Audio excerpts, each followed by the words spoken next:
Yes, good. Hi, good afternoon. My name is Stephen DeFries. I'm the founder of Continuum Security. We're a product security company, so we build two products to help you build secure software. The first product is it's an open source tool called BDD Security. Basically takes Cucumber, OWASP Zap, and allows you to write unit tests, or rather BDD tests, to automatically test your web applications in a developer-friendly format using BDD-style tests.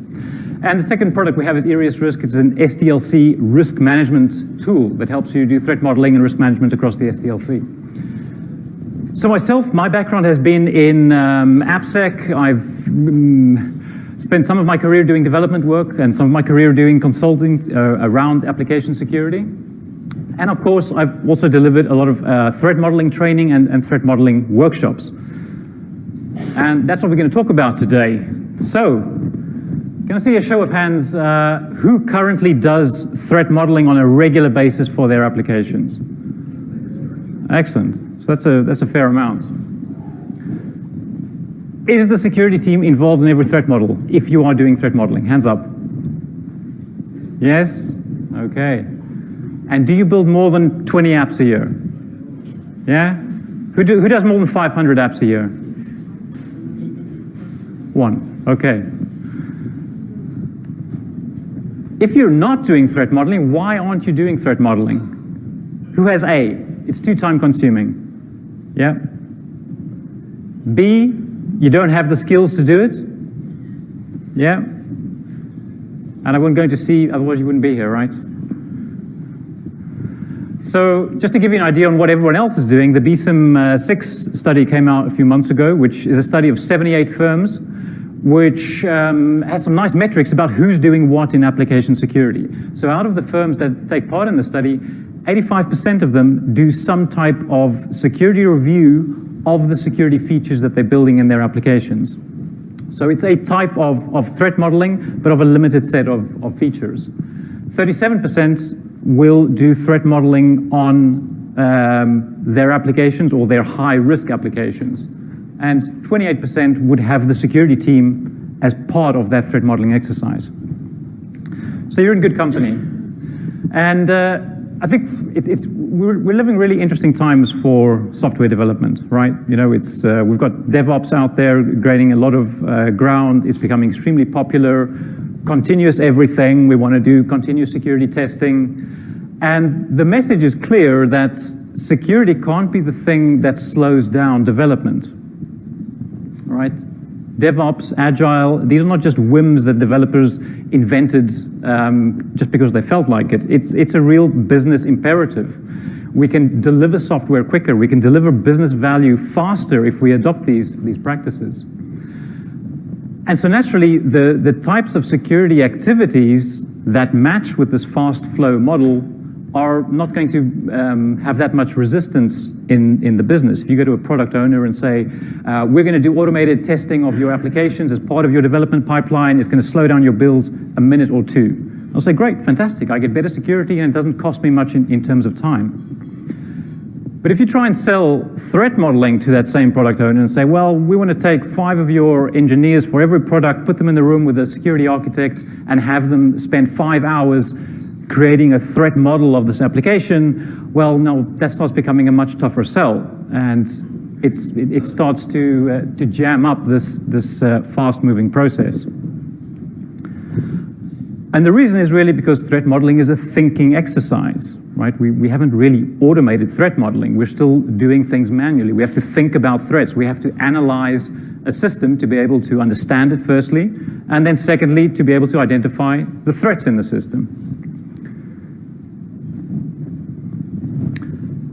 And if you've done threat modeling, maybe you've seen this, that as you spend more time doing your threat model, naturally you're going to find more things. And so your model starts approximating reality more and more as you spend more time and skills on the problem, as with most analysis activities. And the thing about this chart that I want to draw your attention to is that I found in my experience that it's a curve, right? It's not a linear relationship between those two axes, which means that when we start modeling, when we start looking at an architecture just in broad terms, we can usually identify threats quite quickly. So we usually see patterns emerging from the architecture. We can identify threats very quickly in the system. And as we spend more time in it, we start reaching a point of diminishing returns, right? We can spend a lot more time looking at the system, looking at every single interaction, and we're only going to find a few more threats there.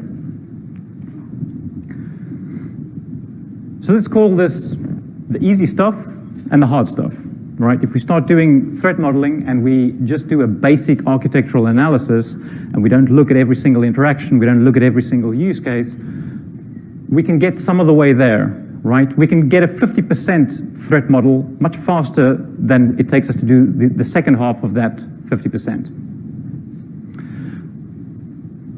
But when we're doing threat modeling, if we're using something like Stride or Pasta or one of the threat modeling methodologies that kind of emphasize this thinking approach, we're doing thinking for the whole thing, right? So we're not differentiating between the stuff that's easy and the stuff that's hard. We're just doing one activity, which is think about threats and model threats all the way through.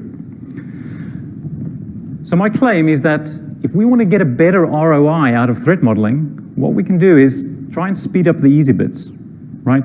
Let's try and get through the easy stuff as quickly as possible so that we have more time available to do the hard stuff. And you can even do it as an either-or. You can say, for some of my applications that aren't so security critical, I'm only going to do the easy stuff, and I'm not even going to do the thinking parts of threat modeling, which we consider the hard and costly parts to do. Or you can do it an either-or thing. Say, well, we're going to do both things. We're going to first go through an easy type of fast, lightweight threat modeling, and then we're going to, in addition to that, do some of the thinking stuff and enumerate some of those hard-to-find threats. And the way I propose we can do this is by using bigger building blocks. So when we're doing threat modeling, we're looking at individual threats and individual countermeasures to figure out what the model is that we're trying to build. Instead of doing that, we can use larger components, which are either templates or patterns of threats. And we can attach these patterns to architectural patterns and say, I can build a model much faster using these larger components rather than finding individual threats for this type of application. And we're going to run into problems here, or we're going to run into, let's say, we're going to make a conscious compromise. Anytime you're building with components or with large building blocks, you're not going to be able to build as detailed or as custom a thing as you could by building it by hand, right? But this is going to be a conscious trade-off. We're going to say we're willing to do this because the speed gains are going to be much more important to us than the accuracy loss we get when we create our threat model. So the simplest way to start is with using broad templates or checklists. So a template across the entire architecture.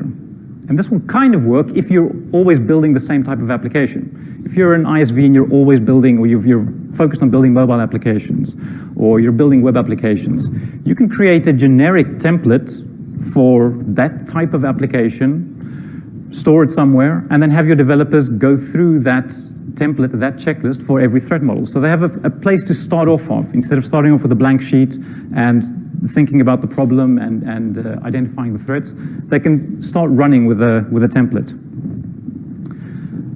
And certainly if you're not doing any threat modeling, I think that's a great place to start, right? Because you can immediately start seeing value from using a template like that. And if you wanted to start with a template, I couldn't recommend anything better than the OWASP ASVS. So the OWASP ASVS, of course, is not a threat model template. It's a standard, it's a security standard, a list of controls, right? But like any standard, it has an inherent or an implicit threat model behind it. Okay, so for every control that we can see in ASVS, for example, that we should hash passwords, not store them in clear text in the database, if that's the countermeasure or the control, we can infer that the threat is if someone were to access the database, then they would get access to my user's credentials, and that's a bad thing. And if we knew that, we can also come up with alternative countermeasures. We can say, okay, so we have the threat, we have our one countermeasure, we can come up with another countermeasure and say, let's enforce the use of using a third-party auth provider. And to be useful, to have this as a reusable template, we can provide guidance to our developers and say, if you're going to use a third-party auth provider, use company X. And in fact, this is our preferred countermeasure. So rather do this countermeasure 2 instead of countermeasure 1. If you really have to store credentials, then do countermeasure 1. So this can become a template, something you don't need fancy tooling for. You can put it up on a wiki or in Excel even. And to get value from this, I think it's useful to have at least the threats and the controls. It's useful to have a risk rating as well. So this can inform your decision making. If your developers say, well, we're not going to implement this control, we can say, well, that means that you're going to be exposed to this threat. This threat we have decided is a high risk threat. It's going to cost us so much money if you don't implement this. That's why we need this particular control implemented. And you can also have vulnerabilities in there, which is useful for testing. So you can use the threat model to guide your security testing. I did security testing for about 15 years as a penetration tester and web app tester. Never, ever did a customer give us a threat model and say, this is what we want you to test. And I think that's really the logical way to go about testing, right? You need to test from a model. You need to test from something so that you know what's important and what you should have a look at. And having that vulnerabilities there will help you do that quickly. So that's quite a simple approach, and we're going to run into problems, of course, because the world does not look like one fixed template. Like we build lots of different types of applications. There's no way we're going to have one enormous template that's going to fit everything. Either the template's going to be too big, we're going to have too many things within our template, and the actual application that under analysis is not going to implement half of those things. And then we annoy our developers when they need to go through this checklist, which has got 80% irrelevant information in it. Or we have the inverse of that. Our template is not big enough, and developers have a much more complex system that they've built, and we don't really get much value out of using a template for the system. So we can do a simple optimization, which is don't model the whole architecture, just model individual components, right? Now developers have at least the ability to say, well, I'm using these 5 components, and I'm going to use these templates for these 5 components, and I can then create my threat model. So we're going to we'll be able to approach reality a bit better by breaking things down into components. You could have it uploaded to a central place. Developers download the component. They say, well, we're building an HTML web UI with one NoSQL database, an SQL database, and a SOAP web service. And they've got the templates there. They can download them and start using them. But we've kind of got the same problem in a different scale. Even if we look at in terms of components, not all web services are the same thing. Not all HTTP services are identical. Depending on what I'm doing with that web service, I'm going to have a different set of threats that apply to it. So we can further break it down by use cases. And we can create a template for the common use cases that we have within our product portfolio. So we can have things like an authentication use case for an HTTP service, and we can describe the threats and the countermeasures that we want or that we know about for an HTTP service.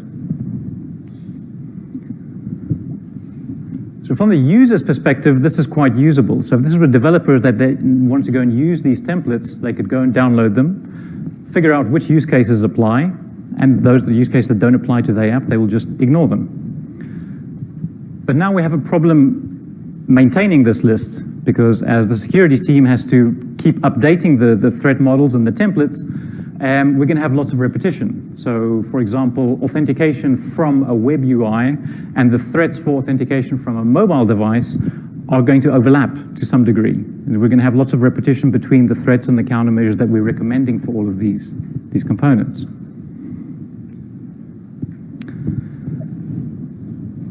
So that kind of template approach with individual use cases, I think it's useful if you're not doing much threat modeling yet and you want to start doing something.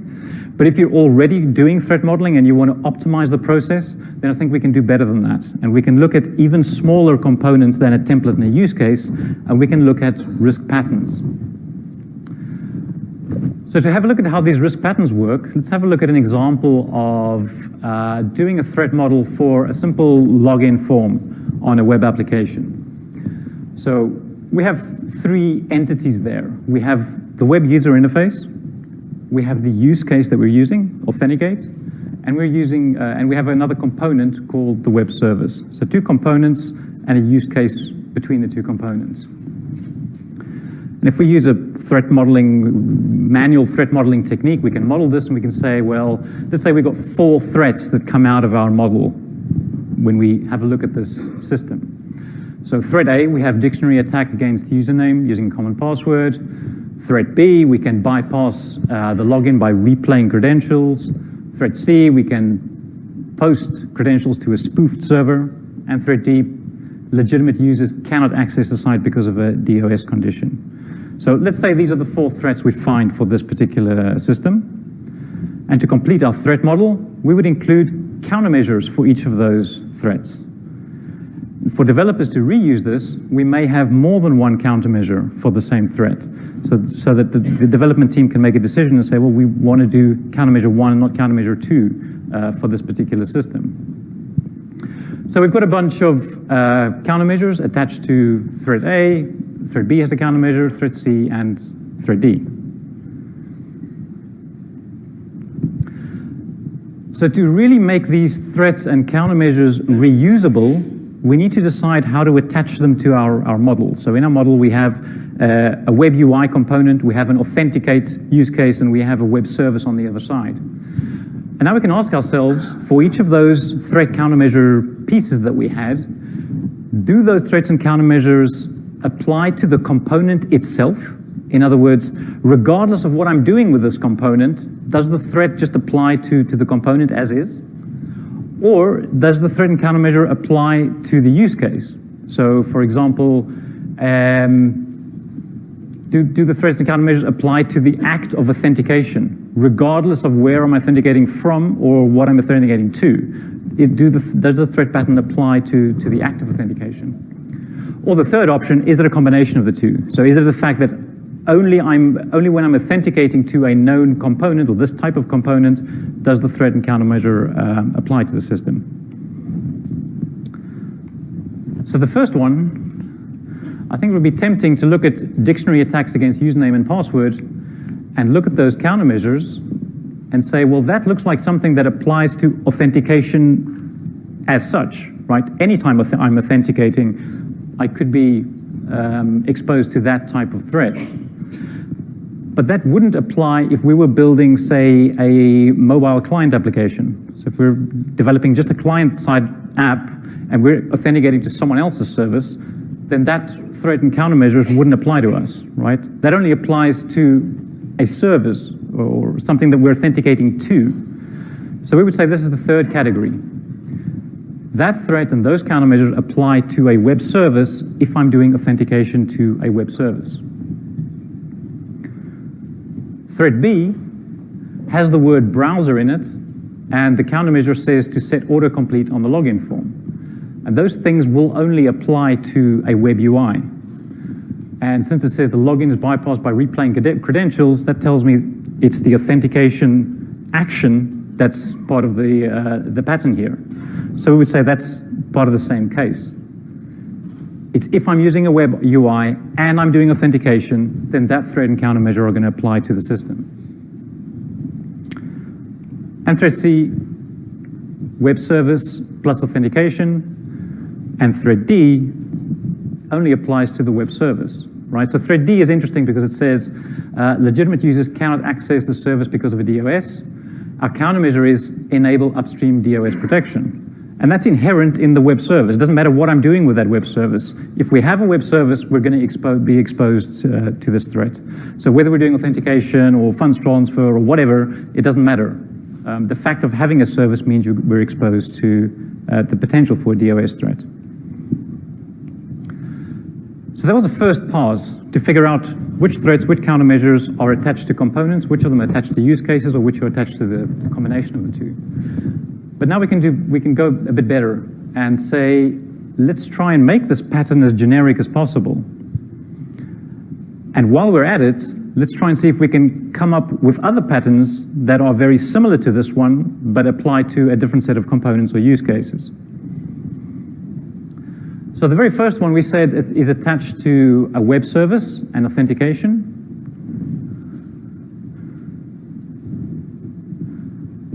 But really, it's not authentication as such that's at issue here. It's only username and password authentication. If we were doing two-factor authentication, then this threat would not apply. If we were doing token-based authentication without a password, just a secret token, we wouldn't have a username, we wouldn't have a password. So we can't say that it applies to any type of authentication. We can say that that set of threats and countermeasures only applies if we're doing username password authentication. And it's against a service, and we don't care what service, right? Because that applies to Telnet, that applies to SSH. Same threats, same countermeasures, regardless of what the type of service is, but just the fact that it is a service is how we want to attach this threat and countermeasures. And the second example, we attached it to the web service and authentication. And we can say, yes, authentication is the right type of use case, because this is general authentication. Even if I were using 2FA here, we could still post those credentials to a spoofed server. So that threat and those countermeasures would apply even if we are using 2FA or even if we're using token-based authentication. Because our countermeasures say enable TLS on the server and set the HSTS header, it has to be an HTTP service, right? Well, it's HSTS that spoils the generalness of this pattern. So because we've said we want HSTS as one of the countermeasures here, we have to say that this applies to an HTTP service. And threat B, login bypass by replaying the credentials stored in the browser. We said this applies to a web UI. So autocomplete in the browser has to be a web UI.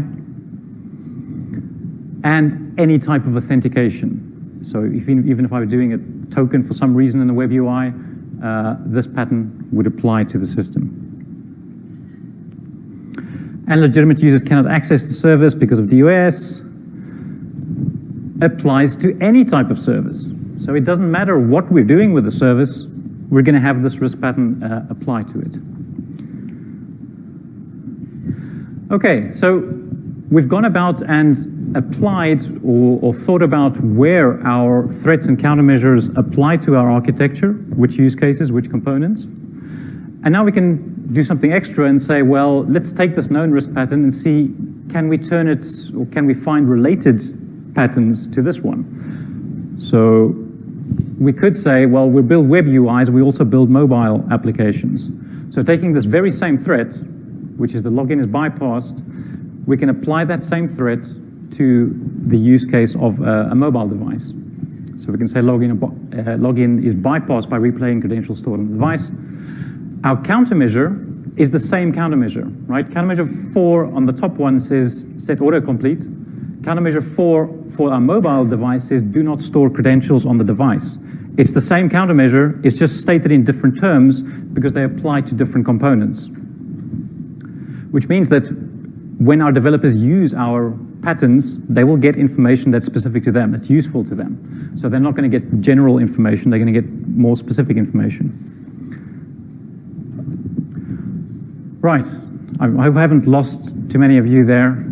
Here we can see how they work in action. So let's take a client, the authenticate use case, and a type of server. We've got our 5 risk patterns there that we've identified. And we can now throw in different types of clients, different types of services, and see what threat model is generated by using these patterns. So firstly, if we're doing authentication against a web service is a generic service, so we get our threat D, our DOS risk is introduced there. The risk pattern authentication against an HTTP service is triggered because we are doing authentication. A web service is an HTTP service, therefore that pattern is going to be used. And we're doing user pass authentication against a type of service. A web service is a type of service, so we'll go and import that pattern as well. So we can generate our threat model based on these patterns.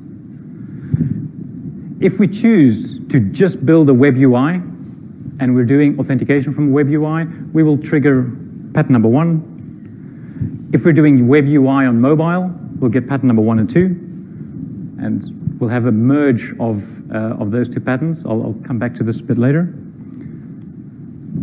And if we're doing a REST API, we can say, well, the REST API was not something we considered in our original model. We modeled a web login form, right? But because of the way we've structured our patterns, we can say that a REST API is a type of HTTP service, and it's also a type of generic service. Therefore, we can at least start modeling something, right?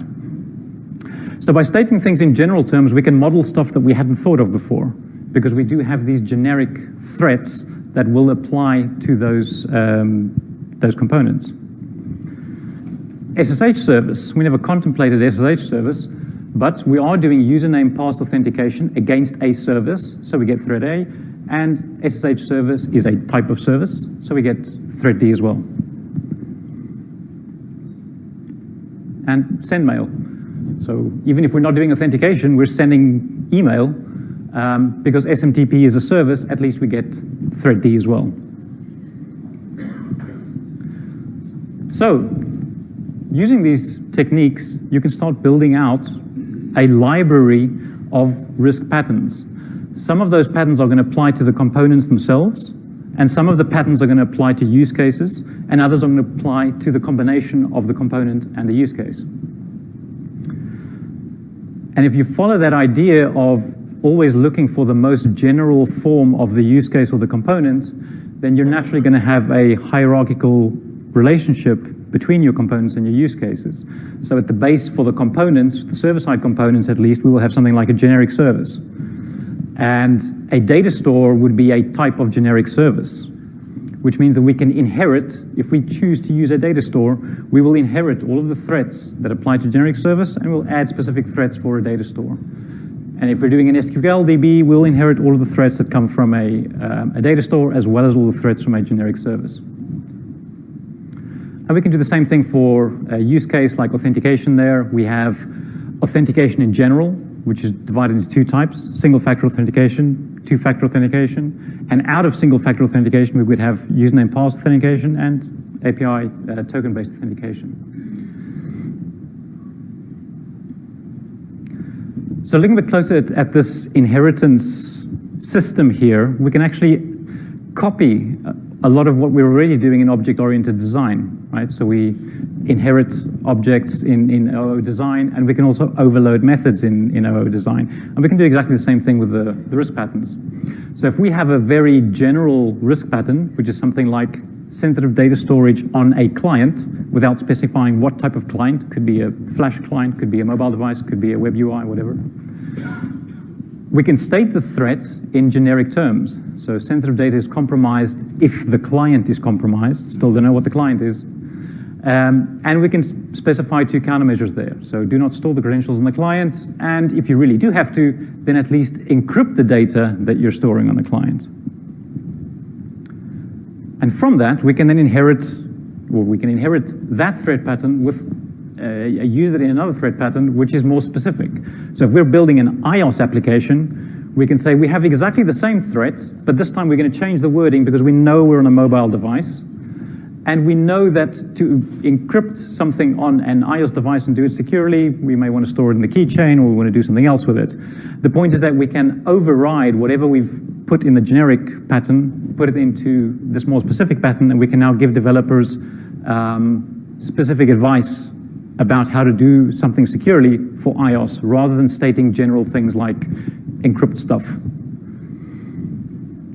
It means that our generated threats and countermeasures would look something like this. So we would inherit everything from the first, and we would override any duplication of the countermeasures or threats with the more specific information that we have. Okay.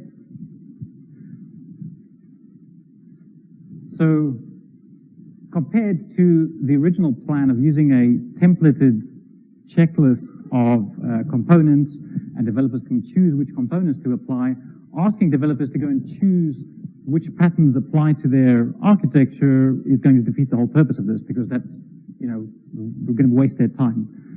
It's going to be very difficult for them to figure out which patterns apply to my system. So we've introduced we've solved one problem by using the risk patterns. We now have smaller building blocks that we can assemble into a pattern that more closely resembles reality. But the problem is how to do this assembly, right? Because they're now much smaller units. So there's actually two problems. The first problem is how do we demonstrate, or how do we code these inheritance hierarchies that we have between the components? How do we say that an HTTP service actually has to inherit from a generic service? And the second problem is how do we display this to the user being the developers who are going to use our threat modeling system. So I think there's a few ways you can do this. You can probably script it up. I think all of the ways that you choose to solve this is going to have to be something dynamic. You could possibly do it in Excel. I've seen people do amazing things in Excel, but personally I've never tried that. What we have tried, and what I think is a nice way to do it, is to use something like a rules engine, right? So a rules engine will express these inheritance hierarchies very clearly. You could do the same thing in Python. You could probably script it up. But I think using a rules engine is quite descriptive and is easy to read and understand. So if we didn't want to have a look at the inheritance relationships, using JBoss-D rules, this is what JBoss-D rules looks like. It's a simple if this then that type system. So we've got a set of conditions. If the conditions are true, then we will take some actions. And if you've worked with rules engines, you'll know that the rules don't really have an order of working. But anytime the state of the system changes, all the rules are fired again. So we start with rule number one. Say the user says, we're using a JSON service, and they say, choose JSON. We can insert a risk pattern into the knowledge session and say, we're using JSON. We're using a JSON service. The state of the system changes, and that will mean the second rule fires and says, okay, so we're using a JSON service. I know that a JSON service is an HTTP service, so we'll insert an HTTP service into the knowledge session.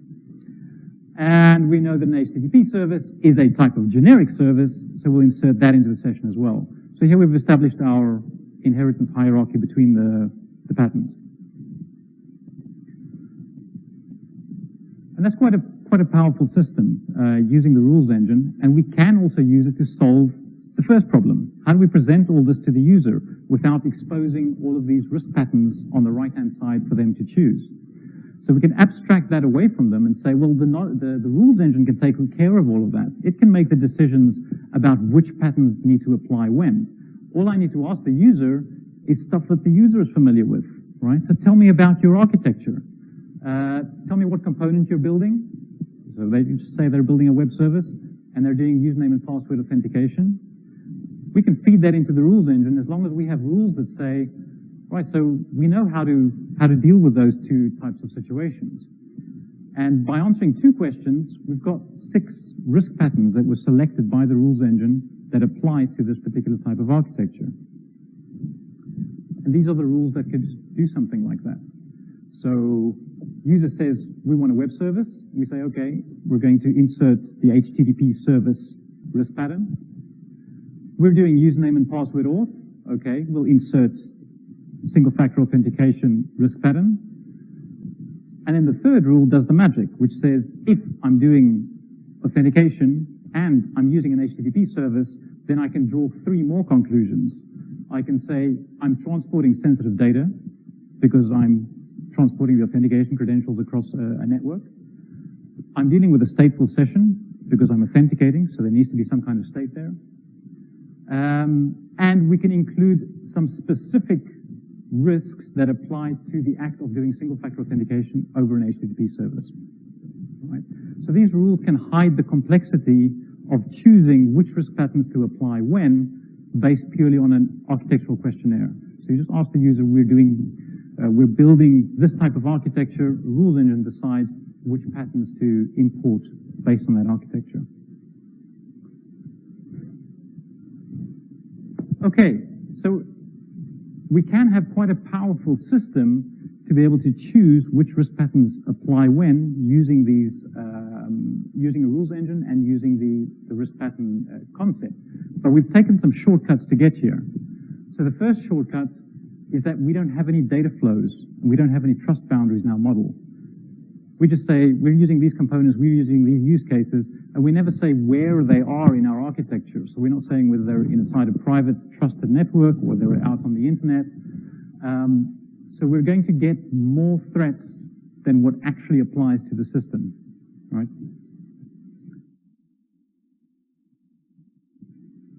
And of course, if the user doesn't select the right type of components, the right type of use cases, we're going to generate incorrect information. We're going to generate a threat model that doesn't actually apply to the system. And I think the biggest problem, well, the biggest challenge is that any type of checklist, anytime you introduce a checklist, it's going to short-circuit thinking about the problem.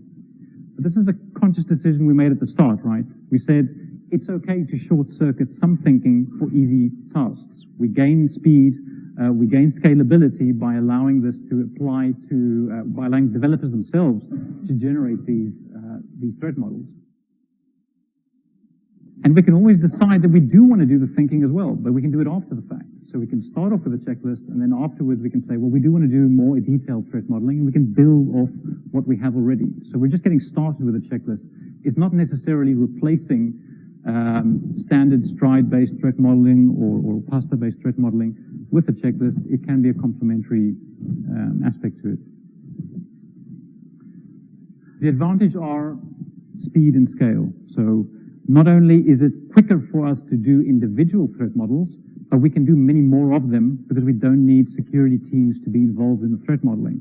We can hand this stuff off to developers and say, self-service, secure design. Here you have your templates or you have your risk patterns, use the system and you can start building your own threat models and you don't have to involve the security team. The other advantage, I think, particularly of the rules engine approach, is what you're effectively doing is taking the expertise that's built into your security team, so the guys who know how to build threat models and which threat models apply to which types of architecture, you're extracting that from their heads and you're documenting it in patterns and in rules, which is then reusable within the organization. So you're not losing that information if your rockstar security engineer leaves the company. You have that information in a central place or a persistent store, which also means you have improved consistency, which is one of the nice things that I really like about checklists, because you can have a consistent approach to your threat modeling. If you can do the same model for the same application, you're going to get exactly the same results. If the security analyst looking at the code is having a bad day and they're doing manual threat modeling, you're going to have, it's possible to have different results or different threat models generated for the system. Questions? Yes. Oh, sorry. We need to wait for a microphone. Yeah.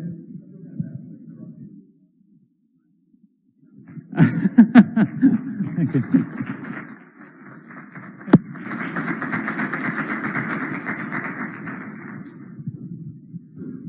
All right, so I'm going to kind of put you on the spot. So if your answer on this is I don't quite know, then that's cool. But I'm thinking of combining this in my head just now. I'm thinking of combining this with the security champions paradigm. The idea where you're for those in the room that aren't familiar with it, the idea that you spin up, for instance, like senior level developers within different development teams or what have you around the organization as people that can champion security within their own teams who aren't actually a part of an application security program. So my thinking here is, okay, we have, let's say, a rules engine-based approach like what you've got going, and then that gets most of the hard work done. And then maybe if there's already a security champion within that given team that is familiar with the architecture, working one-on-one with that person would be a good way to get more insight with say the trust boundaries, data flows, things like that. Do you think off the top of your head, this is very much putting you on the spot, that would probably be a good compromise to get even further than just a rules engine-based approach, if you already have a good security champions program in place? Yeah, so the main constraint, I think, is the number of security champions you have within your organization. So those 78 firms who took part in the BSIM, they have 1.5 people in the security team versus for every 100 developers that they have developing code, right? And those are companies that are relatively mature in their processes. So I think if you have that ratio, or you doing better than that ratio, and you have security champions in your organization, then I think that's definitely a way to go. Because the thing I like about security champions is that you're sharing knowledge with the developers, right? And it doesn't have to be an either-or type of approach. So you can use the rules engine, you can use the patterns, get them started, and then, as you say, get the security champions involved and say, well, let's go further. Let's have a look at the real business risks for each application. So the other thing about using patterns is you're only going to create patterns for the stuff that's repeating in your architecture. If you're a bank, you're going to create a pattern for funds transfer, right? Because you see that a lot. A lot of the applications are going to use that use case, so you want to have a pattern for it. But if you build an application that's slightly different and has some other use case, that's not going to fit into this pattern-based approach. And that's where you'll have to use something like security champions or the security team to handle those types of threats. Thanks. So my question is, this appears like it appears to be a significant investment to go through that entire process and creating those rules. Yes. Isn't there anything in the industry that just provides a bunch of libraries that you can already use that way, as opposed to, because I'm guessing an application is an application, a web service is a web service, regardless of the group or the company that's building it? To some degree. So that's why I kind of recommend starting with the OWASP ASVS, because ASVS has that approach. ASVS says, well, we're going to model web applications and mobile applications, and these are the standards, or these are the controls that are going to apply to those types of things. So I think if you wanted to start off, ASVS is the thing to start with. On the other side of the spectrum, you have KPEC, so the Common Attack Patterns and something. So they're just it's an enormous list of attack patterns. So they're not really grouped for web or for mobile. It's just an enormous list that you can start off with. So I certainly would start off with ASVS, but you can look at KPEC as well as an alternative. Yeah. Hi, Stephen, it's Andrew. Obviously, I'm a huge fan of the ASVS, so thank you. My real question is, the number one issue I find with doing threat modeling is that it's abandonware as soon as I finished it. Yeah. How have you approached development teams to keep it up to date after you finished? Yeah, so I think that's more kind of a management issue of threats, and I think that the thing you want to do is not have threat modeling as some special security activity that's only owned by the security team and is mandated once for every sprint, and the security team then takes the results and goes away with it. I think the key to it is if you can take the results from your threat model, which are your countermeasures, and those countermeasures then go into Jira or they go into your ticketing system and they become part of the development process. And once it starts becoming part of the process, then it's going to be, well, developers are going to pay attention to it, right? Because it's part of normal development. Security requirements is just another requirement that I have as part of the system. Hi, Diana with U.S. Courts. I don't work for this company, but we're currently evaluating a product from Security Compass called SD Elements. Mm-hmm. I imagine you're probably aware of it. Yes. Great. Could you speak to how it's relevant to this or isn't relevant?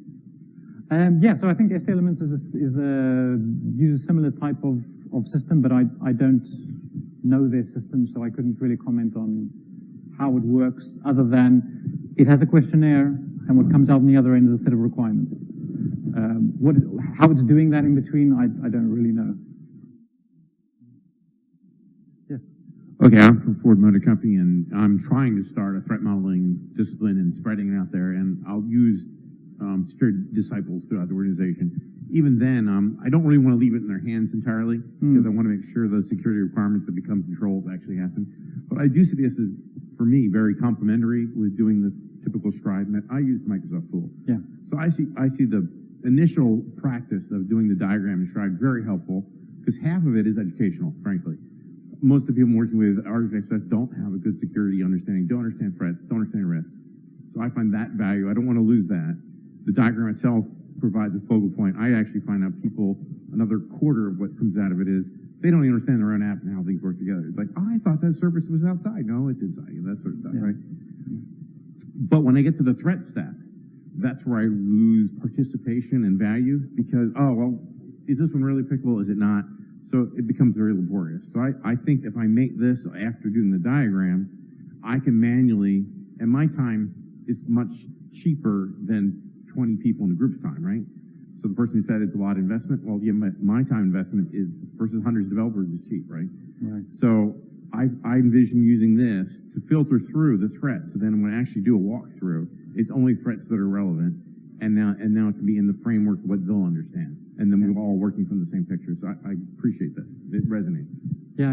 And I think that there's repeating what you said about the diagramming part of threat modeling as something that someone said on Twitter, which is the first part of threat modeling, you're not even talking about threats. It's just agreeing on what the architecture is. And just that act of having developers sit together and discuss what is my architecture, what talks to what, just that thing is educational enough. You're already getting threats coming out of that just because there were assumptions made here or assumptions made there and nobody quite understands how the system hangs together. Yeah. Any other questions?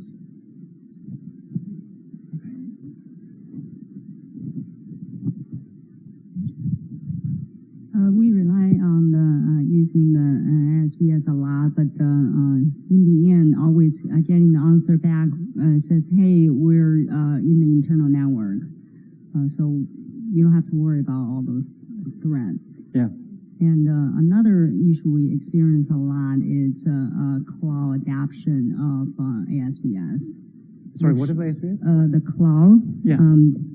Lots of systems are going to cloud. So, should we adapt it a little bit tighter or more loosely adapt? It seems like OWASP ASVS doesn't address that. Yeah. So I would create and use the ASVS as the base, if you have success with that, and modify it for the cloud. Have 3 ASVSs, your ASVS cloud, your ASVS internal network, and your ASVS everything else. And you can add your own threats and your own countermeasures that apply to cloud. You can consult other standards for that. So you'd effectively have 3 templates that you can draw from. Say, well, we're building an internal app. Okay, so these are the threats we want to have a look at. We don't care about denial of service or what else. So yeah, I think you could easily split up ASVS. Although I think it's quite a well-adopted standard, ASVS. It's also encouraged from the ASVS team themselves is that, use it as a starting point. Start off with ASVS, but change it. If some things don't apply to your network, cut them out or add things that you are concerned about. Okay.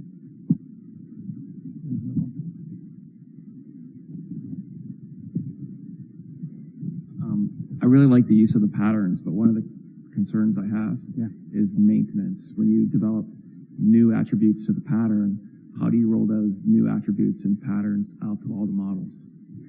Yes. So, right. So you would have to use,